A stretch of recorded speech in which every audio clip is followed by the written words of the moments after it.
I was always interested in science, but then I had a trip to England and I came upon a store called Lush, and that's when the interest in formulating peaked.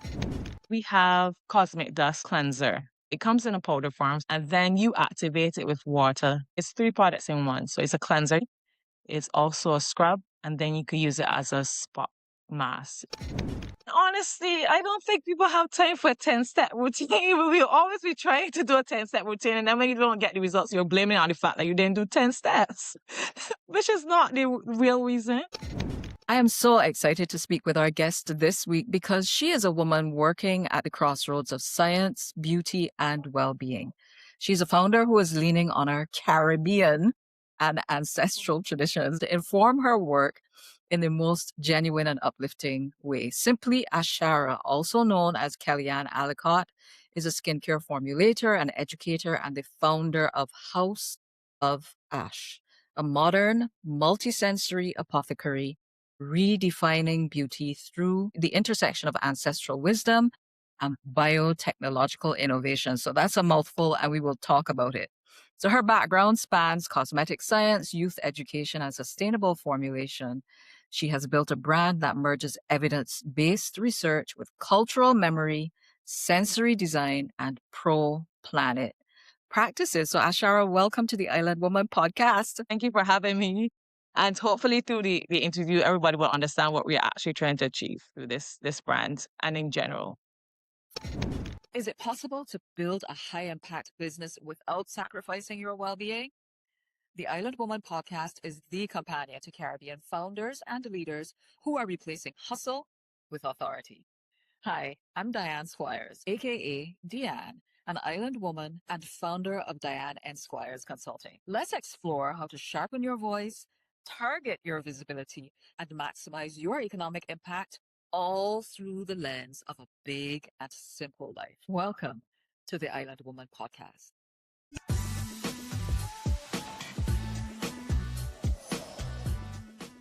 I want to say thank you for coming again, because to our audience, if you have been listening for a while, you know that I mentioned that I had some challenges with recording some guests, and Ashara was one of them. And she's been so kind and gracious to come back to us now that we've got our technical issues sorted. So thanks again, Ashara. You're welcome. All right. So we're going to start with the usual icebreaker.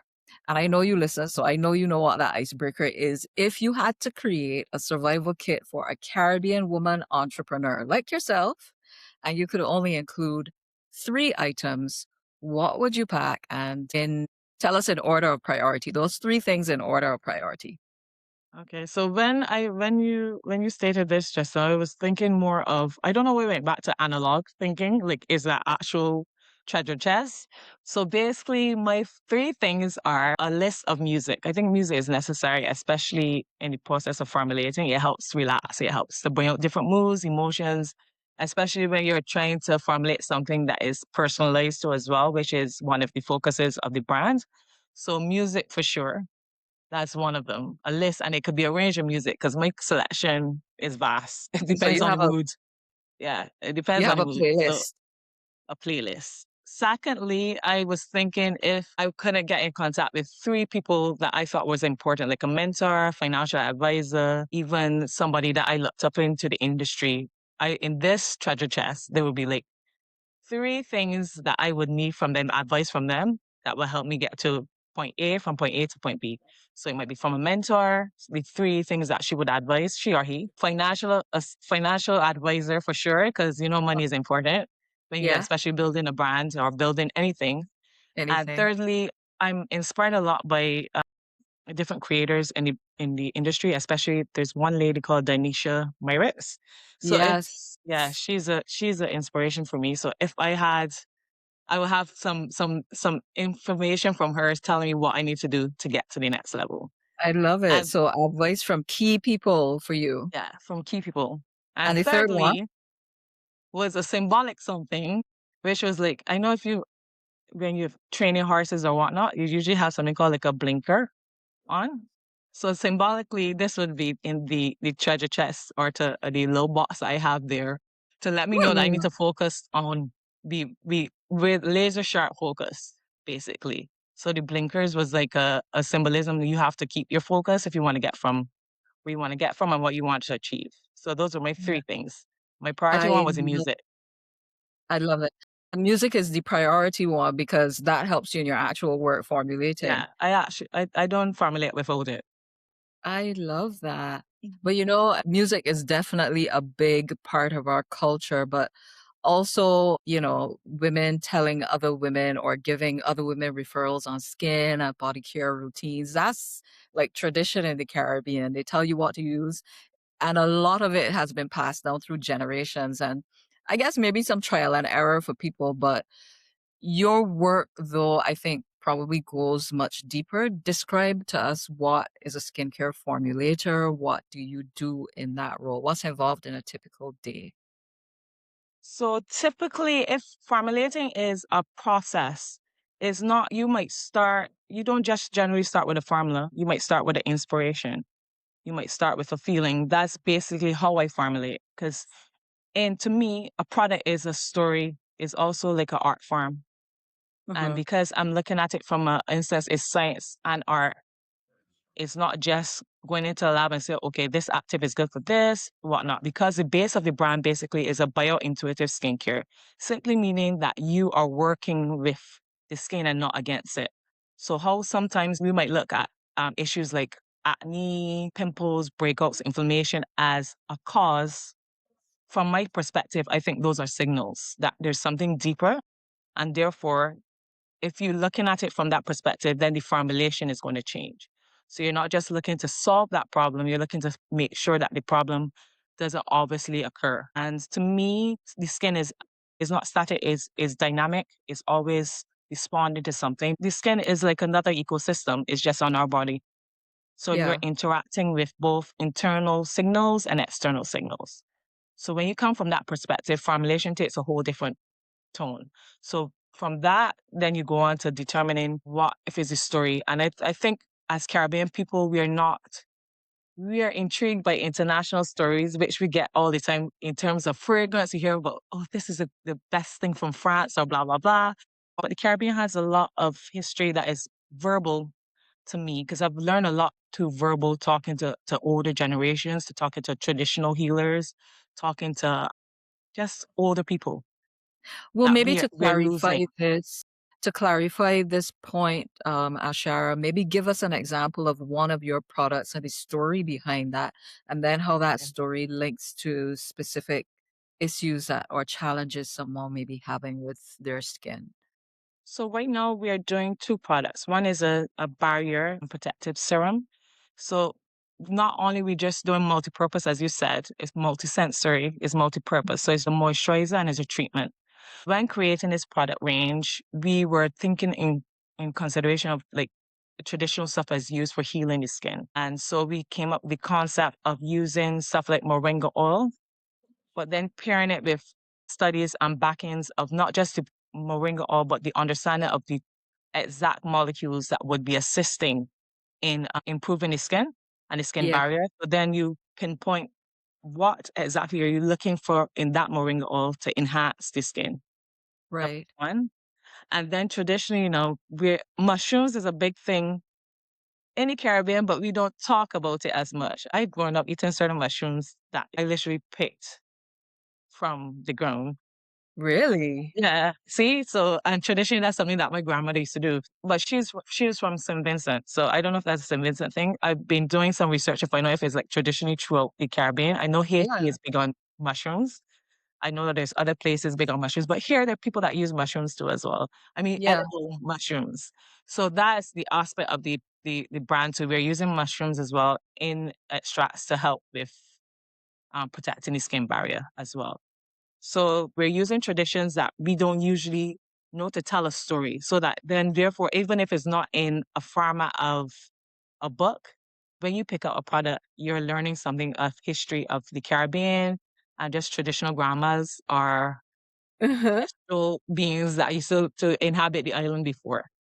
So did you always have an interest in science? I mean, you were talking just now about the moringa and identifying the specific molecules or elements in the moringa oil that would protect the skin barrier. Did you always have an interest in science and in beauty? Yes, if I go back, it was always there. There's always little monumental parts in your life that happens that you realize, okay, this is leading to this. I think my first time when I realized I was about 8, 9, Mhm. I think it was a perfume that I got from my great aunt. I don't know if the brand still exists. It's called Elizabeth Arden. It's Yeah. called Red Door. It was a very specific Red Door. And then you had this little it was a little, I think it was a little tester discovery kit, discovery that I had. And I think that spun my interest in the area of how it was not formulated, but it just spun my interest into like skincare and perfume.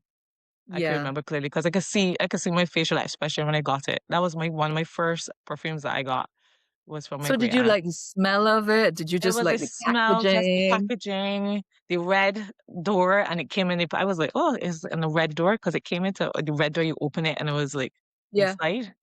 So the packaging was one thing. It was the color, the scent, and that was one instance. And then I think I was always interested in science, but when I got to full farm, which is a couple years ago, which is not a couple of years, but a long Age time back. 14, let's just say that. 14 years old or thereabouts. Right? I was always interested in science, but then I had a trip to England. I came upon a store called Lush, and that's when the interest in formulating peaked. So there's science background. I was always dabbling in science. I was trying to figure out what I wanted to do, but it was never clear.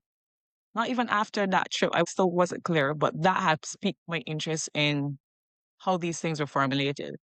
The story and all, although the smell to me was very intoxicating because it was a lot, the concept of it was inspiring. So it has been a journey from probably 8 till now and still Yeah. constantly learning. You know, what I love about the philosophy of House of Ash, which is why we first connected, I can relate to it as a Caribbean woman and a Black woman. These traditional practices that people will tell you, well, try this Mhm, because it worked for me. And so your work not only talking about the science, the molecules and the elements, but also the traditions and whether or not we're validating them or we can validate them in mhm. products, I think is why I'm so interested in what you do. But what prompted you to start House of Ash? I mean, that's why I'm interested in House of Ash, but what actually prompted you going from age 8 and that first Elizabeth Arden scent and Mhm. then Lush at, age 14, and then House of Ash. How did that happen? House of Ash was literally a transformation for me. I had gone through some personal stuff, and formulation was the only thing that I fell back on to help me through that process. Taking things that didn't go how you wanted it to go and transforming it into something beautiful. So that's how House of Ash came about. The name is symbolic of that because transformation is important in terms of how we think about the skincare industry. So I wanted the company to stand for that too as well, because I don't believe that more is better. I realize that Yeah. we are into this 10-step process of doing skincare, Yeah. 20 step. And I don't think it's necessary. Once we understand the skin, you can do something. Not saying that you're not going to have issues, but once you understand the skin, you're going to be specific in what you need to help with that issue. If Yeah. we learned how to understand the skin when it's talking to us, because I believe that it sends signals. Because it's like Mm, to me, it's like a recorder of what is going on into the body. So if we see it as that and not just like a protective layer for the organs or whatnot, but actually it is an organ and seeing it more than just a barrier or to like cover your bones and your other internal organs. We then will have products that will actually be working more precisely, proficient for that person individually than trying to guesswork. Because as you said, we have been guessing a lot about the Caribbean ingredients. It's yeah. basically on knowledge being passed on, which is not wrong because they do work, but then you don't know how the amount to be You don't used know that. in each Yeah. quantity. Yeah. So once we could get that in a process where you know for sure what this is the amount you're supposed to use, You mentioned a couple of things there that I wanted to touch on because you're saying that House of Ash, the start of it for you was something therapeutic. So actually creating or Yeah, formulating products was therapeutic for you. So that's one thing. And then you talk about the mind, skin, gut connection that correction. Mhm. honors our traditions. Explain that when you're thinking of use of products, any products. Tell us about that. I don't know if you've ever heard about face mapping, but traditionally there's a like a ancient something in I think in Ayurvedic medicine where you Yeah, have like if you have pimples in particular areas, it's telling you something going on in some other area your right. body, right? So that was one of the concepts that influences the formulation too as well. So for instance, if you know that you're under stress leads to a lot of different things that show up on your skin. So therefore, if I know I'm formulating to think about stress, not only for the skin, but in terms of your emotional well-being, a scent that is going to be chosen for that formula that I say, okay, you're going to be putting on your face, how long it's going to have on your face the ingredients going to be used are going to help with relaxing you or helping you with feeling a calmness when you use it. Another thing I might look at is actually the feel of the product when you apply it. If you had to close your eyes and just rely on the other senses of touch, smell, Mhm. not taste with skincare, but taste or hearing, when you feel a type of skin product put on your skin, maybe light, that might help a different feel for you. If it's heavy, if it's gel-like, if it has Yeah, like, sometimes you have products that have like little poppings when you use it, you hear like the little pops. All of those play a role in the sensory appeal of the product and also your experience. So that joy, if I could bring joyous experience to you through those little small but very important details, that's the concept that we're aiming for. So that's I where the got mind you. skin address. So that's what you mean by multisensory, because in that example where you shared about being under stress, which means that you're tense in some way, not only is the product going to help with the outbreak or Right, whatever and healing right. that, but just applying or interacting with the product is going to help to give you a sense of being relaxed. I like that. I've been following your articles that you write on LinkedIn and other places. And in this article, you wrote the prevailing narrative in the beauty industry is that more steps, more products is the goal to ascribe to, and therefore the norm. Yet scientific findings and life experiences teach us differently. The skin and its microenvironment, the microbiome functions at its ultimate balance with less rather than excess. So tell us about your products and why they're good for the skin and our overall well-being, but why it's not like a 10 morning routine. As in, honestly, I don't think people have time for a 10-step routine. We'll always be trying to do a 10-step routine. And then when you don't get the results, you're blaming it on the fact that you didn't do 10 steps, which is not the real reason. 10 steps is fine. I don't know if it's a marketing aspect. I don't know if I'm selling out the secrets of the industry by causing people to sell less, but I don't think that's the case. The environment is constantly changing. We have pollution, you have different wavelengths that are okay, you have 5G, you have different things that affect your skin now that we didn't have years ago. So Right. this constant change in environment, you're going to need something that is going to be relevant. And 10 steps to me is only going to cause the microbiome, as I said, to be like more irritated because you're putting all these things on, but then the environment is not conducive to help you benefit from all those steps because it's your skin has a natural pH and it needs to maintain that pH to do its job. So if you're doing 10 steps, there's somewhere along the line you're causing some issue that yeah, you might have a good glow for a few hours or whatnot, but then you have issues later on. And you also have to take in consideration your age. 10 steps for a teenager or a 20-year-old might not be the same 10 steps for somebody in their 40s, 50s, 60s. So I don't think we as a skincare industry are taking that into consideration, the age range, the stage of life people are at. So that's why I said just doing 10 steps or recommending it for everybody is not conducive for having the best outcome in general, I don't think it's going to be beneficial. And you understand less. The idea is for Mhm. the customer or the client to understand more. And how does that reflect in the products that you have? So I'm gonna assume you said they're multi-sensory, but are they also multi-purpose? So explain to Purpose. us then how that helps you to do less steps but still get results. So for example, we have cosmic dust cleanser. So it comes in a powder form, so it's travel friendly. And then you activate it with water. The fact that you have to activate it means there's less water in the package. You're getting more actives and whatnot. And thirdly, it's three products in one. So it's a cleanser you can use every day. It's also a scrub, and then you could use it as a spot mask. It foams, it washes off very easily. If you leave it on, it dries on and you can wash it off easily. But the benefits of it is that you have a scrub, which is not a physical scrub because I don't believe in physically exfoliating the skin. It's more of like a chemical peel type action because it has in alpha hydroxy acids from fruit extracts. Right. And then you have in like clays and stuff like that that help naturally cleanse. So you activate it, as I said, and you play your little part in making the planet a better place because it's water. It's not. It doesn't have any water in it. You're not shipping stuff that just full of water just to pass it on. So you're being economically as and we call conscious, planet conscious or we call it Yeah. eco conscious at the Yeah. time.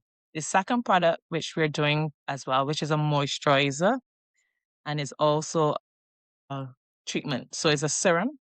It's gel form like, and it helps with fire protection. It has in ingredients which are both Caribbean inspired. But then it also has in well-known documented products like bisaccharide for gum. So that performs like a protective barrier on the skin that helps protect it from like blue lights, which is from your phone. You're always on your phone or your computer. Computer. Environmental stressors like pollutants from the air. It has some benefits of UV protection too as well. Okay. So that's where it comes from, being multi-purpose, multi-sensory. I, Really? I really like the idea of the barrier for the skin and of having two products and not only a barrier but a moisturizer as well, which let me tell you, as somebody who's over 40, like you can never have enough moisture Moisture. on your skin because at least for me, and I know this is true for a lot of people who are getting older, especially women as they go through perimenopause, that one of the symptoms is drying of the skin. Because one of the issues that I had was I noticed that my lips were constantly getting dry, where that never used to happen before. And I would always be walking with a lip balm to reapply. But is that your physiology is changing and you just get drier in the skin much, much quicker? So I like the idea of those products.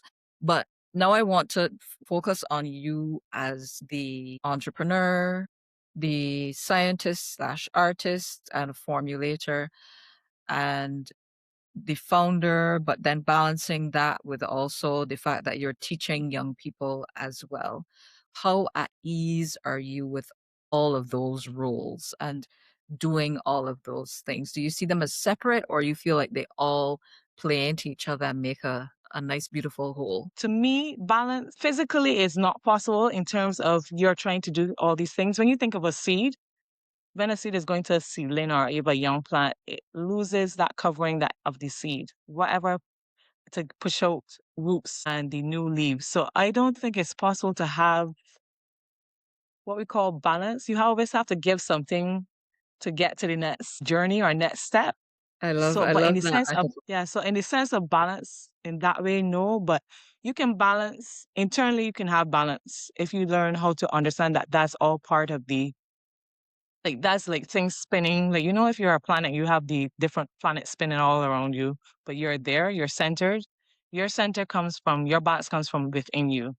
You can always find some sense of balance inwardly. Outwardly, impossible. But inwardly, yes, when you accept, well, this is the norm and I have to deal with it and I'm going to go with the flow. Okay. That's the But trust you to give a scientific metaphor of the planets and the spinning and all of that, but still having, I guess, maintaining a sense of stability is what stability. you're Yeah, saying. your planet's still stable in control. Well, all different things spinning around it, but it's still stable. So yeah, you have to think of yourself like that. You have all these different things going around you that you can't control, fine, but I can make sure that I centered. Oh, okay, so as easy as that. So what does that look like on a Daily day-to-day basis? You basis, know it's gonna be that is crazy, it but is crazy. It's very crazy. Entrepreneurship is not for the faint-hearted. So balancing teaching, all of them inspire one another. I learn a lot from just watching children do things that you think are not possible. Think in small space of a time. They're just like they don't have. To me, when you're younger, you don't have any hiccups about trying something new. We tend to put our restraints on them more than they on themselves. So I've yeah. observed that. That's what teaching has taught me, not restraining myself from overthinking and just doing. That's what has inspired me from teaching. I've learned that a lot from just watching children. And what exactly are you teaching? What subject area and what age Science. group to give us a sense of? So that's the older. I'm in the lab. So that's the older students from like third to fifth year, upper fifth, Okay, and which basic. subject again? That's science as well. Yeah, Integrated science. So, nice. so it's like science as well. So doing that has inspired me a lot. It has actually helped me in developing in other areas. When I first started doing this business, I wasn't into talking basically. It's like how easy I'm talking to you now. I Yeah. remember I did my first interview. I won't call it interview. We were on camera and nothing came out my mouth. I was there. Nothing. Nothing with the mouth. I was more into like making the products, putting Yeah. them there. I was just getting the gist of actually talking to people. But the whole interview process was like I don't know, that was an eye opener for me. Yeah. So, as I said, it's not for the faint hearted. You have to learn skills. You come with natural skills that you have naturally, which was my science and understanding formulation. But it's more than that because you become a marketer of your products. You have to be able to represent your products to the best of your ability and just understand if a client comes to you and say, I don't like what you did with this, la, la, and be able to be calm and respond to, well, this is a disagreement here, how I'm going to handle it to the best of the Yeah. ability and still come away with dignity and whatnot. Stay stable on your axis. Yeah. Yes. Correct. All right. So this is what I want to ask now because I love that idea of the stability versus the balance. So now I want to talk about ambition on one hand Mhm, and well-being. So you are in business and I know that you love what you do. And by the way, your mhm, packaging is what really drew me to you. So Lush and whoever else you saw that impacted you so heavily, I think mhm, your packaging is beautiful. But ambition on one hand and well-being because you do have a business, you're now a founder, like you say, you have to pay attention to the marketing and also, but you also have to pay attention to the dollars and where you want it to take you. So if you're thinking about a scale, let's call it the ambition scale from 0 to 10, 0 being nowhere near an interest to me, and 10 being this is my life mission. When you think of your ambition to grow your business beyond Barbados, even on that scale, where are you? probably a four to me because what I'm looking to build is not just a product brand. It is a legacy in terms of influencing the other entrepreneurs that come up in this industry to think Right. not only profit, but pro planet and pro personal. Pro planet and profit is possible and it doesn't have to be separate. And well-being or personal being and well-being of the business doesn't need to be off balance. So the well-being of the business can be great, and your well-being can be great as well. Personally, even if it means you might not have everything in one go. Like, okay, I have issues in this area, but your well-being if when you look at it and when you add it up together, you can say, okay, I'm comfortable with this. So that is what I'm aiming to build is not just about products or people, how many people I can get to use your brand, which is excellent. That's don't get me wrong, that's one of my aims. But the aim is to inspire the next generation to think of producing skincare range or just product range in a process where it's not just for profit, but as I said, planet. So So there's a profit and thinking of, not wasting too much, right or not finding using some too way many to resources, all of that. all together, but together. okay.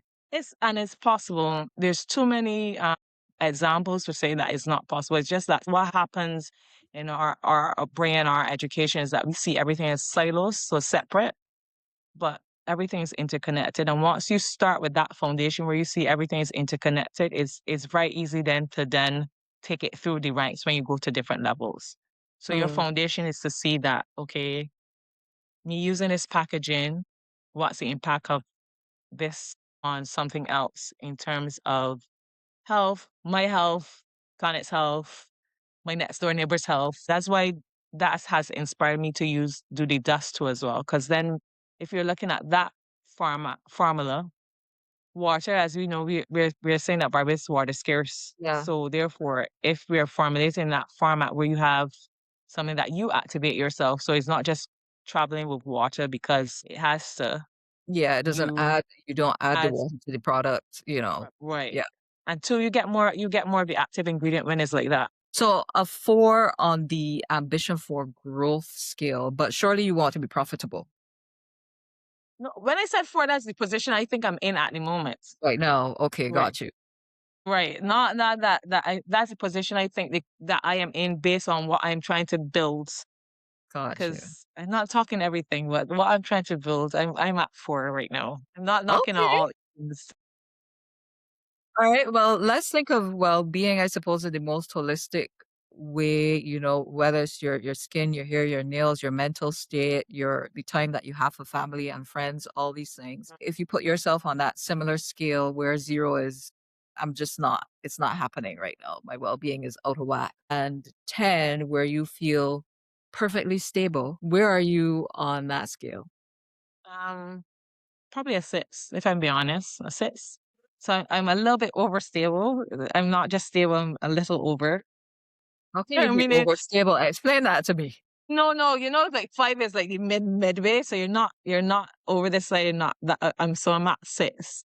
I'm hoping to get to nine, To 9. nine Okay. as well being, because as I said, you have to give up something to get something. So me, I haven't been partying. I haven't really done much partying recently. Last time you saw You me, miss it. no, but it's good. You have to do things to get out there. But when you're trying to do you have family and then you have the business. Business is like a child as well. So it's less like an extra Yeah. part of the family. So I wouldn't say as I said, you have to give up something to get something. So the Sure. partying bit has been put on a pause. People are be trying to get me out there, like how you saw me last time. That was actually a push out the house. And because I was doing the event, I said yes. But that was a push out the house basically. So Oh, okay. the idea is Well, I'm glad to it do a little helped. bit While you more were working, in I have to yes. remind you. I was still working. All right. So, uh, y your message is very unique, I suppose, but there is a lot going on in the world where people are pro-planet because especially younger people realize that maybe older generations have now left them something that they may They need have to to rebuild fix. if they can, you know, if somebody doesn't destroy it before then, but they're very cognizant that they probably have to rebuild and so I like your unique message, but in terms of advice for other Caribbean women who are founders, the people that you say you want to inspire, what's your main message to them? For me, I think as women, as you said, women entrepreneurs, I think we need to farm. We're not, how to put it, we're not easily to share with one another in terms of Mhm. being one another's partner in holding hands to get through. We think that we have to do everything ourselves, and if you share too much, somebody would steal the idea. So if we could focus on realizing that your uniqueness, no matter how many people you tell your idea to, yeah, they may have a better connection to money or whatnot. But when you are speaking to them about your idea, only you can bring it out how you can see it. They can't get into your head to bring it the concept to life like how you can. So Yeah. that's why I think if we teach children from the early age to embrace your uniqueness, that will translate even into entrepreneurship. So I think that's why I would like to women to understand more. And once we understand that our uniqueness is powerful, we will have less, I guess, cattiness or disagreements or jealousy of thinking, oh, this person is doing better than me. When it might not be the case. The person might be seemingly doing better than you, but they Yeah. may not. So then you have your for instance, your superpower might be understanding how certain concepts work. My superpower might be singing and Yeah. making people feel better in their moods. So how can we work together so that you can shine and I can shine? Okay. If we adopt that concept, I think we will have a very powerful Caribbean of women entrepreneurs. Okay. So we have to be able to willing to share and to collaborate so that we can all grow together is what you're Yeah. saying. Yes. True. And And and it starts with knowing that you are unique. you So there's nothing to steal from you. there's nothing to steal from you. No. I think if Okay. you realize that from the jump, you not saying that people won't try, but it wouldn't be possible in terms of how you're going to bring it out. The idea is just to bring it out. There's nobody can do Understood. you. All right. I love that. So it's been really wonderful talking to you, but obviously we've only had 40 or so minutes to talk, and people may be Mhm. interested not just in your products at House of Ash, but in you and the work that you do. So tell them how they can reach out to you or find your products, whether it's offline or online. We're actually doing articles so you can better understand of your skin and see how the skin is an interconnected system. So you can follow us on Ash Analogs on Substack. And then you also have on Instagram where you can follow we're going to be doing behind scenes of our process of building a brand, just how cosmetic scientists or skin formulators, from my perspective on Instagram. So that's Simply Ashyara. And generally for the business now, House of Ash, which is on Instagram as underscore House of Ash. Yeah. The website is coming shortly, so you can look out for that. And on Facebook as House of Ash too as well. And TikTok on is House of Ash official. So Okay. that's the ways you can reach us. Perfect. So I've seen some of your work on Instagram with showing the behind the scenes and also showing your interaction with students, I believe. Oh yeah, yeah.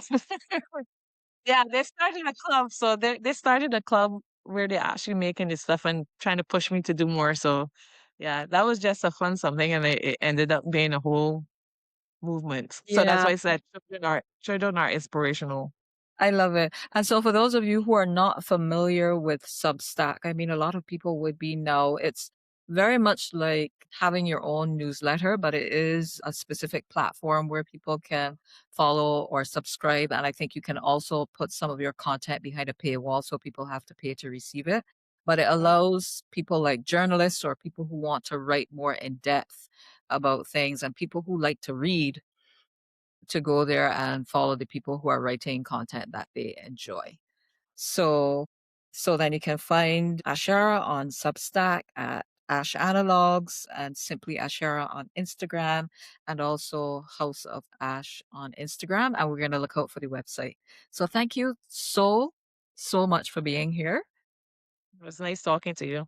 It was nice talking to you too. And I hope that we get to chat some more because I'll be, looking out for you at expos as I've seen you and looking out on the social media channels for what you're doing. So see you soon is what I'm going to say. Thank you. Thank you so much for taking the time to support and to tune in to the Island Woman podcast. Until next time, peace.